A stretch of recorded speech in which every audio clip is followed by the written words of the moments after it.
Hello dear student, स्वागत है आपका आपके अपने चैनल ब्राइट योर फ्यूचर पर।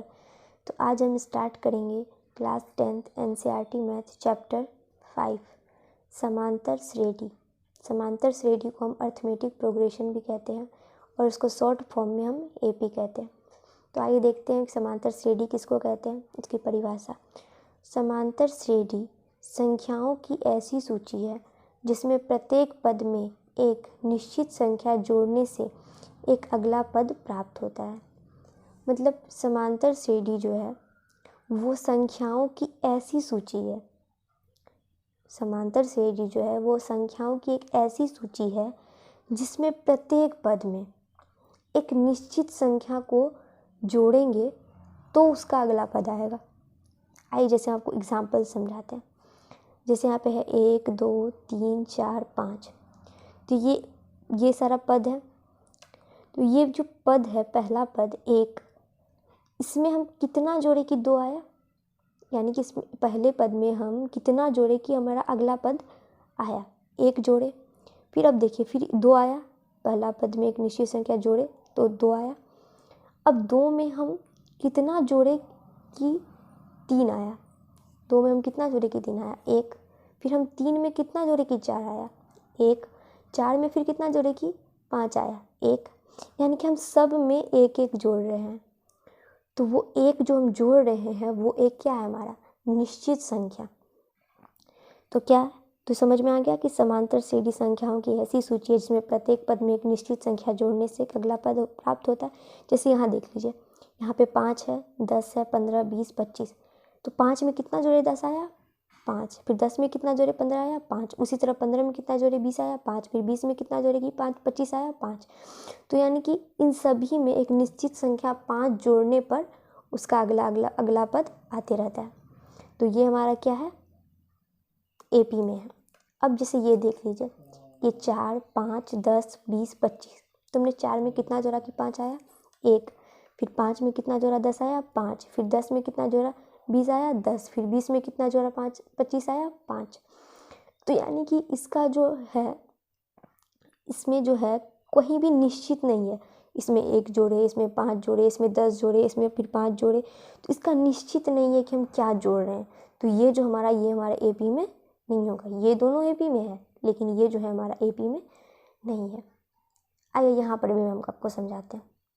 समांतर श्रेणी, समांतर श्रेणी का मीनिंग क्या है, आइए देखते हैं। समांतर, समांतर 2 वर्ड से मिलकर बना है, समान और अंतर। और श्रेणी का मतलब क्या होता है, श्रृंखला। तो समांतर श्रेणी का मतलब है कि एक ऐसी श्रृंखला जिसका प्रत्येक पद समान अंतर का हो। समझ में आया, एक ऐसी श्रृंखला जिसका प्रत्येक पद समान अंतर का हो। जैसे ये, इसमें प्रत्येक पद के बीच क्या समान अंतर है ना। जैसे 1 और 2 के बीच कितना का अंतर है, 1 का। 2 के और 3 के बीच कितना का अंतर है, 1 का। 3 और 4 के बीच कितना का अंतर है, 1 का। 4 और 5 के बीच कितना का अंतर है, 1 का। तो मतलब समांतर श्रेणी का हम ये भी परिभाषा लिख सकते हैं कि एक ऐसी श्रृंखला जिसमें प्रत्येक पद का अंतर समान हो। Okay, got it. चलिए आगे चलते हैं। अब पद किसे कहते हैं, इस श्रेणी में भाग लेने वाले प्रत्येक संख्या को पद कहते हैं। इस श्रेणी मतलब समांतर श्रेणी में भाग लेने वाले प्रत्येक संख्या को हम पद कहते हैं। आइए जैसे देखते हैं, जैसे A1, A2, A3, AN। तो ये जो A है, A1, ये जो A1 है हमारा, ये क्या होगा, हमारा पहला पद हो गया। A2 दूसरा पद, A3 तीसरा पद, और AN क्या हो गया, हमारा अंतिम पद। जैसे इसमें देख लीजिए 5, 10, 15, 20, 25। तो ये जो सारा है हमारा क्या है, पद है, पद है। तो ये हमारा क्या हो गया, पहला पद, ये दूसरा पद, ये तीसरा पद, ये चौथा पद, ये 5वां पद। ठीक है, तो पद समझ में आ गया। अब देखिए, समांतर श्रेणी यानी कि एपी जो है हमारा, वो कितने टाइप का होता है, 2 प्रकार का। कितने टाइप का होता है, 2 टाइप का। पहला परिमित एपी, दूसरा अपरिमित एपी। अब देखते हैं कि परिमित एपी किसे कहते हैं। यदि एपी में अंतिम पद दिया हो तो उसे परिमित एपी कहते हैं। अगर किसी एपी का अंतिम पद यानी कि लास्ट वाला दिया हुआ है, जैसे कि देखिए एग्जाम्पल में 1, 3, 5, 7, डैश डैश डैश 11। यानी कि ये सारा वर्ड है 1 3 5 7, ये पद है, इसके बीच में भी कुछ पद आएगा और ये हमारा क्या हो गया अंतिम पद। यानी कि अब इसके बाद कुछ नहीं आएगा, कोई पद हम इसके बाद नहीं लिख सकते। तो ये हमारा क्या हो गया अंतिम पद। तो जिस एपी में अंतिम पद दिया हुआ रहेगा उसे हम क्या कहेंगे परिमित एपी। अब देखते हैं अपरिमित एपी किसे कहते हैं। यदि एपी में अंतिम पद नहीं दिया हो तो उसे अपरिमित एपी कहते हैं। अगर किसी एपी में अंतिम पद नहीं दिया हुआ है, मतलब कि वो आगे बढ़ता जाएगा, तो उसका अंत कहाँ पे होगा, वो अंतिम पद हमें नहीं दिया हुआ रहेगा। जैसे 5 10 15 20, अब डैश डैश डैश डैश, अब इसके बाद 25 आएगा, 30 आएगा, 35 40 आते रहेगा। ये कहाँ समाप्त होगा हमें पता नहीं है, इसका अंतिम पद हमें नहीं दिया हुआ है। तो ऐसा एपी को हम क्या बोलेंगे अपरिमित एपी।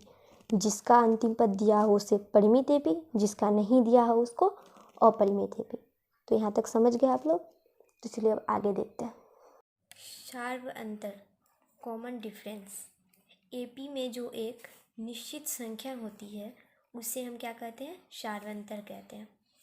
तो अब एपी में जो एक निश्चित संख्या, हम इससे पहले आपको बताए थे कि हम समांतर श्रेणी किसको कहते हैं, उसको कहते हैं जिसमें मतलब कि एक निश्चित संख्या जोड़ने पर उसका अगला पद आए।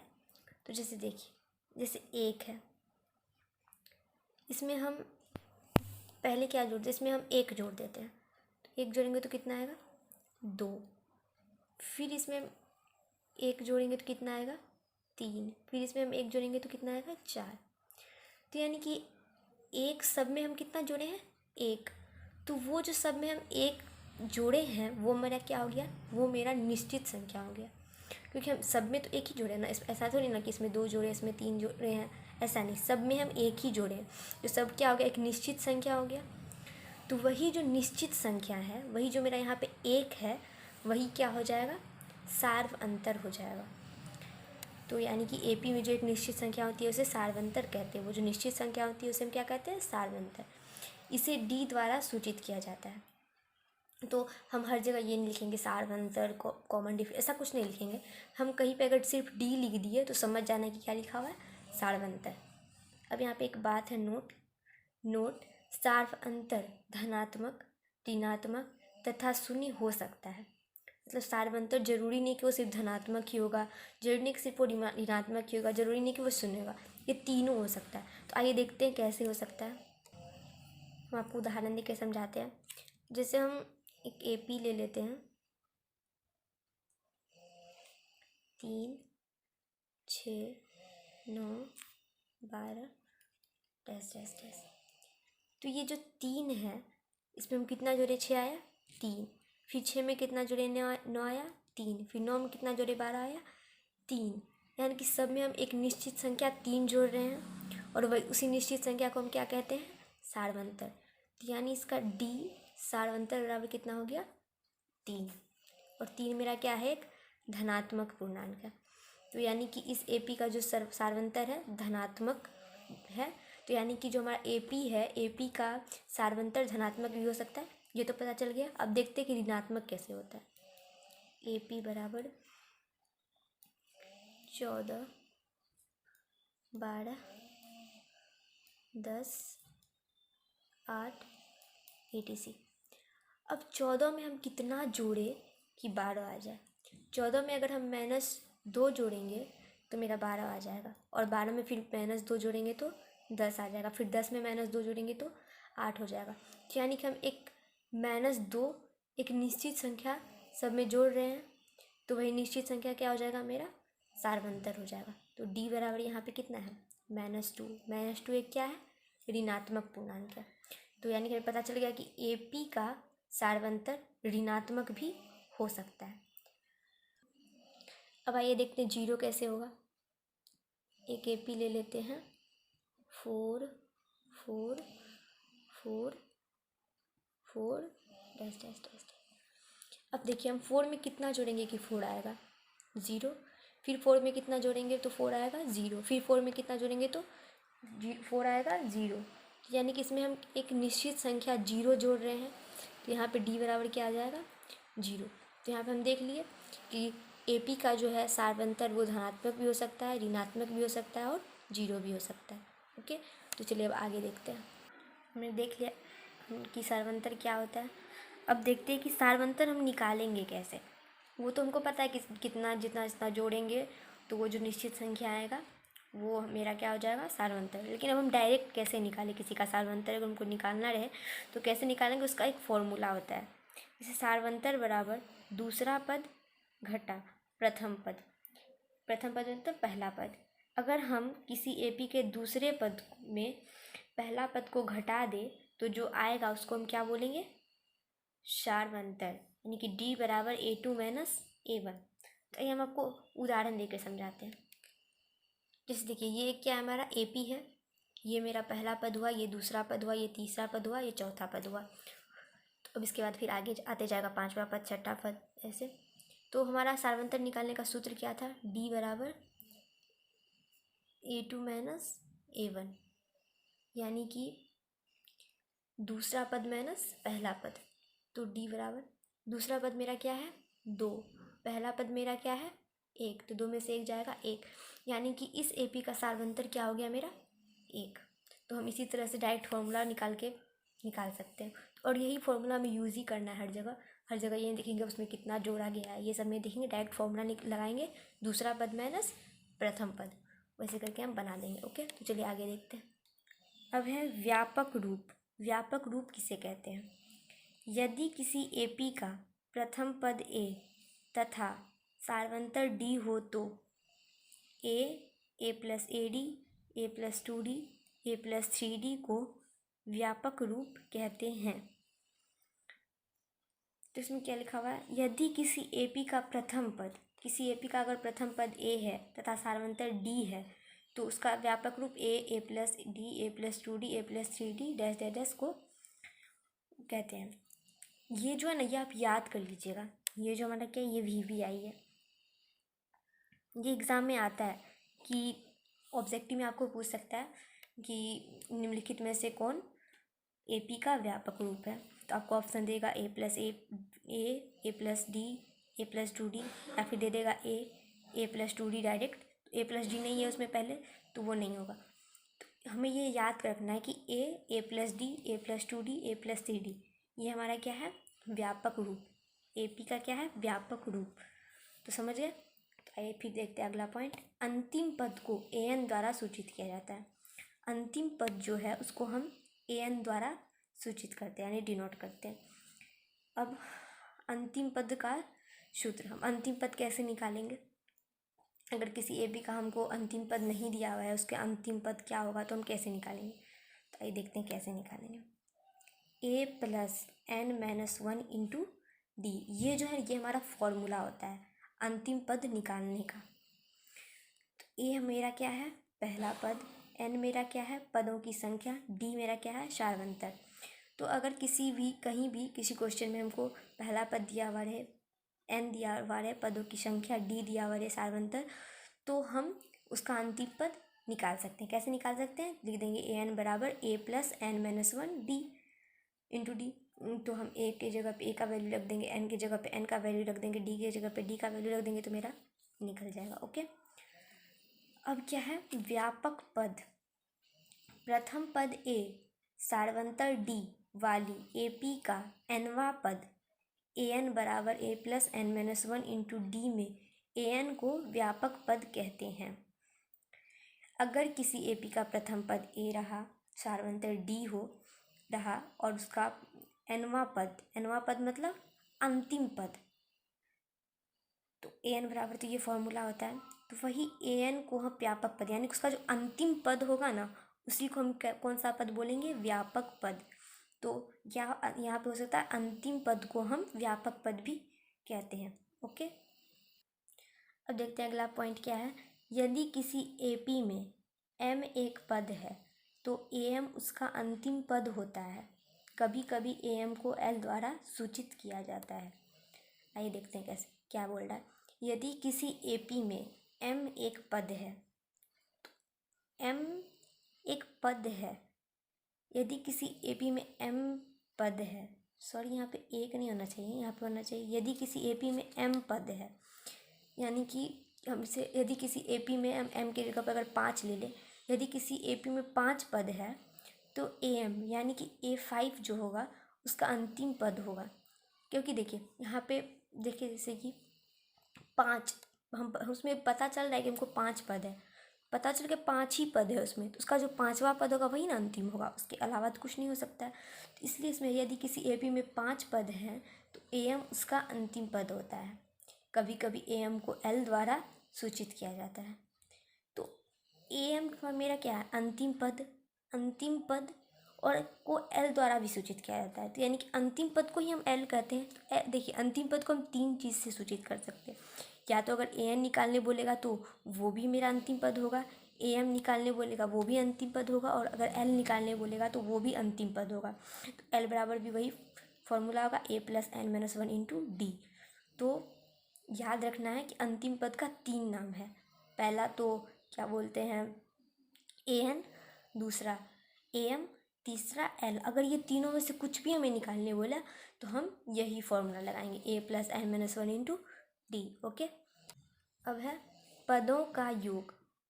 देखिए हम आपको जितना भी मतलब कि थ्योरी है इस चैप्टर में वो सब हम आपको आज ही बता देते हैं, फिर कल से हम सिर्फ क्वेश्चन करेंगे, कहीं थ्योरी नहीं। इसी जितना हम आज बताएंगे थ्योरी आपको, बस उतना में ही आपका टोटल क्वेश्चन बन जाएगा इस चैप्टर 5 का। ओके, अब क्या है यहाँ पे, पदों का योग। किसी एपी में प्रथम n पदों के योग को Sn कहते हैं। Sn या हम S भी कह सकते हैं डायरेक्ट, बट Sn कहेंगे तो ज़्यादा बेटर होगा। कहीं पे अगर 5 पद बोलेगा कि किसी एपी के प्रथम 5 पदों का योग निकालो तो वहाँ पे हम S5 लिख देंगे। ओके, तो अब देखते हैं फॉर्मूला क्या होता है। तो S या Sn बराबर n/2 into 2a plus N minus 1 into D. तो आपको तो यहाँ पता है कि n क्या है, हमारा पदों की संख्या है, बाई 2a, ए मेरा क्या है, प्रथम पद, यहाँ पे n क्या है, पदों की संख्या, और d क्या है, मेरा सार्वंतर। तो ये सब आपको पता है इसमें क्या कौन क्या क्या है।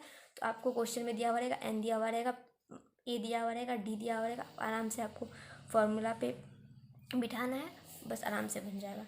अब ये दूसरा पॉइंट देखते हैं। यदि किसी एपी में केवल n ही पद है, मतलब किसी एपी में n ही पद है, मतलब दिया हुआ है कि इतना पद है टोटल, मतलब इससे ज़्यादा पद नहीं है, इतना ही पद टोटल दिया हुआ है, तो an अंतिम पद l के बराबर होगा।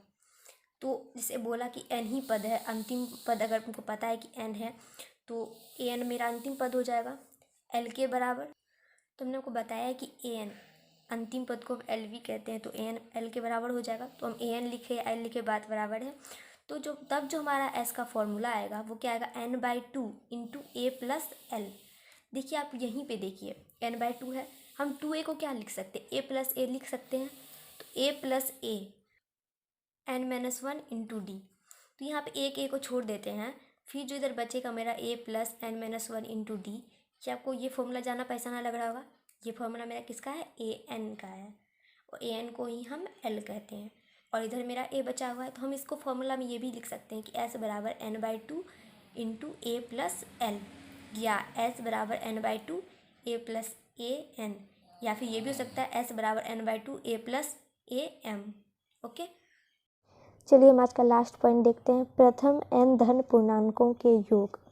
अगर कहीं पे क्वेश्चन है प्रथम n धन पूर्णांकों के योग, उसका फॉर्मूला होता है Sn बराबर n इंटू एन प्लस 1/2। देखिए यहाँ पे प्रथम n धन पूर्णांक बोल रहा है इसलिए हम Sn लिखे। अगर यहाँ पे बोल देता है कि 10 धन पूर्णांकों के योग तो यहाँ पे S10 लिखते। और ये जो n है, यहाँ पे n क्या है, पदों की संख्या, जितना पद रहेगा उसको गिन लेंगे, वही हो जाएगा पदों की संख्या। जैसा ही आपको एक उदाहरण देके समझाते हैं। मान लीजिए आपको कोई क्वेश्चन दे दिया प्रथम 10 धन पूर्णांकों का योग निकालने, तो n पूर्णांकों का योग का फॉर्मूला क्या था,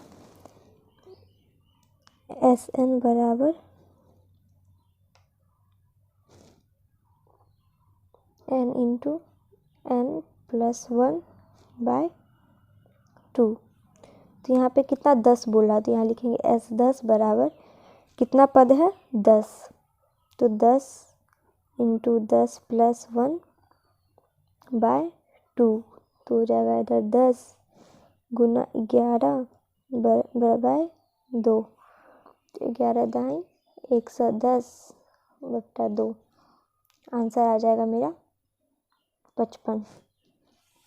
इसी तरह यहाँ पे प्रथम 10 बोला, कहीं 1000 दे दे, एक कितना भी दे दे, मतलब प्रथम देना चाहिए। जब प्रथम का मतलब होता है 1 से स्टार्ट होता है, तो अगर प्रथम कहीं भी बोल दे, प्रथम 10 धन पूर्णांक 20 धन पूर्णांक, इस टाइप से कोई भी क्वेश्चन रहे तो हम कौन सा फॉर्मूला लगाएंगे, SN बराबर n × n + 1/2। ओके, यहाँ तक समझ में आ गया। तो स्टूडेंट अब आज के लिए इतना ही, अब हम इससे आगे नेक्स्ट वीडियो में पढ़ेंगे। तो कैसा लगा आपको आज ये क्लास? अगर अच्छा लगा तो प्लीज़ लाइक कीजिए, शेयर कीजिए और सब्सक्राइब कीजिए। और अगर आपको कहीं भी प्रॉब्लम होता है तो प्लीज़ कमेंट सेक्शन में जाके बताइए, मैं आपकी प्रॉब्लम को ज़रूर सॉल्व करूँगी। Okay, bye and take care.